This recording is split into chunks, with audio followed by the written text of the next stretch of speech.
Kia ora, I'm Murph. I'm the scientist and lecturer here at the BHU, and what follows next is some video that Jess, one of our tutors here, took when we had the students out in the paddock looking at the ploughing I've been doing after I've been picking up all that grass. So this is didn't have a mic on, so the sound's a little bit quiet at places, so I hope you can hear this okay, and I hope you find this interesting. Thank you very much, and we'll see you in the next one following this. So thanks very much. We think it's just one small patch up in the corner. It's one of these really gnarly diseases that can last for 20 years in the absence of a host. And there's no host in here. This is all grasses, legumes, and there's no brassica species, so it only attacks the brassica principle. The main one it attacks is oilseed rape. It's a massive problem for oilseed rape globally. But what I'm hoping after 8+ years of having facing no hosts in here, it's gone back down to a really low level. So we can just deal with it at a level like the rotary hoe when it's moist. There's a whole load of soil stuck underneath it, so you've got to then go and wash it off, which is a right old pain in the arse, just for one paddock. Is anyone actually growing brassicas? Because you're hand planting garlic, but then you can see we've got a good strike of grass weeds in here. It would be impossible to weed this apart from manually, literally with a hand hoe. The wheel hoe wouldn't work in here at all, especially not my 4-wheel hoe. So we had a last minute panic, and Lydia had a whole load of stuff that was under plastic, some tomatoes and stuff, so we basically just turned that instantly around and put our garlic in over there. What we concluded is we'll come in and plough this. This is the first time I've used a plough in 28 years since I was at college. So ploughing has, over the last 4 or so decades, 50 years even, got a bad rep. It's causing significant soil damage, and in the wrong environments. And the classic is North America, when they ripped up the prairies, and a prairie exists where there's not enough water for trees to grow. So they're grassland ecotones. And when you plough those up, they've got meters of really high organic matter soils, because of the pasture's been there for thousands of years since the last glaciation. And when you plough those soils, they start eroding, and that's what led to the Dust Bowls in the United States. And that kicked off the whole conservation tillage regime. So conservation tillage is basically minimum soil disturbance, increasing crop diversity, and keeping the soil covered either with residue or living plants, i.e. cover crops, as much as possible. And so the focus of that was to reduce the impact of the Dust Bowls and stop the Dust Bowls reoccurring. However, ploughing's been increasingly getting rehabilitated more recently.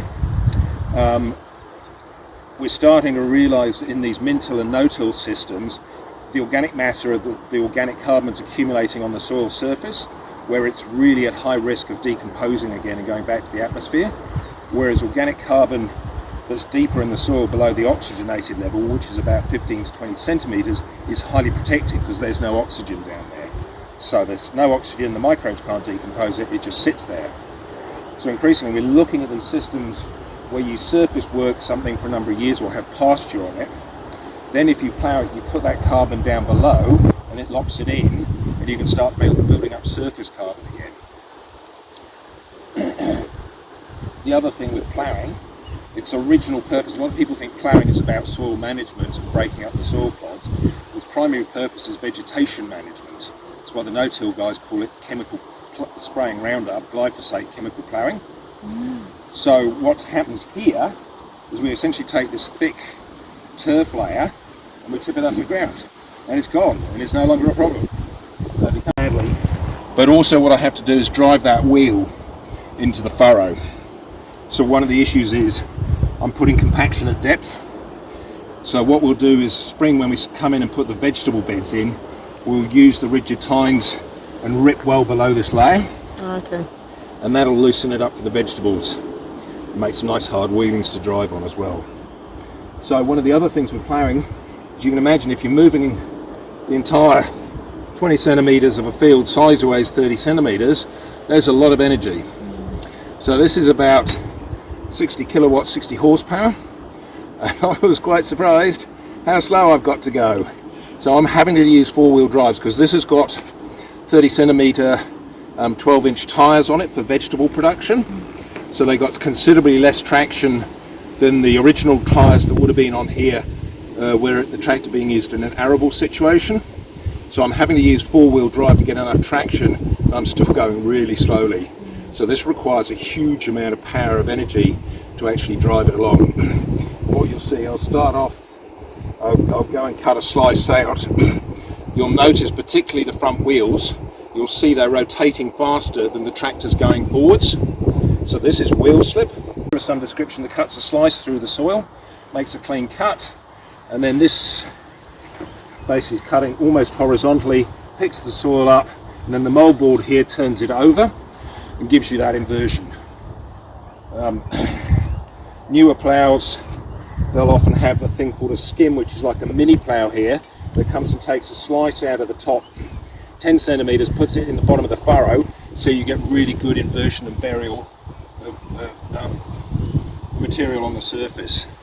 And that's becoming really quite important for herbicide resistance. So another reason ploughing is coming back into fashion in the mintill, and particularly the no-till systems. They end up being dominated by grass weeds for a whole load of complicated reasons. And it's typically grass weeds, particularly ryegrass, that farmers in arable systems are having problems with herbicide resistance with. So we're increasingly recommending, where these guys started running into resistance problems, they come and plough, and then grass weeds, because they don't have a hard seed coat like the broadleafs, the dicots, if they're buried for 3 to 5 years, they're all dead. So you can come into somewhere, it's got a whole load of grass weed on the surface, bury it really well, go back to no-till or min-till for another 5 years, build up your weed problem again, and then bury it. And if you haven't cultivated a paddock for a number of years, in this case 8, there will be no grass weeds worth talking about coming up in here, apart from where I haven't buried them very well. There'll be a bunch of dicots come up, but the weed burden in here will be really small. So the weed seed bank declines exponentially, i.e. like radioactive decay, and after 8 years, whatever weeds were in here when we finished here last, 95% plus of them have gone. So we've got a nice piece of ground full of nitrogen from the legumes and the pasture, full of organic matter, bugger all weeds. There's a bit of twitch in here, but I'm hoping, because most of this green grass here is not twitch cooch, that's grass seedlings coming from seeds. So this will give the cooch a hell of a headache, plus it'll have a green manure over it, cover crop on it over winter, and then we can do a bit more cultivation in spring, so hopefully even the cooch is a minor problem here.